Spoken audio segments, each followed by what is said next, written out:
professionally as Gabby Garcia, is a Filipino actress, global endorser, singer, host, and vlogger.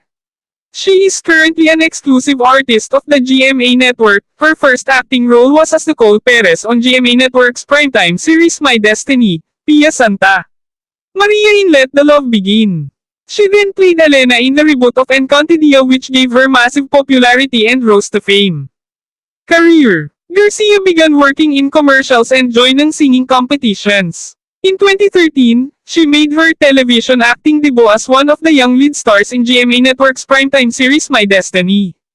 For a few years, she was credited as Gabriel Garcia.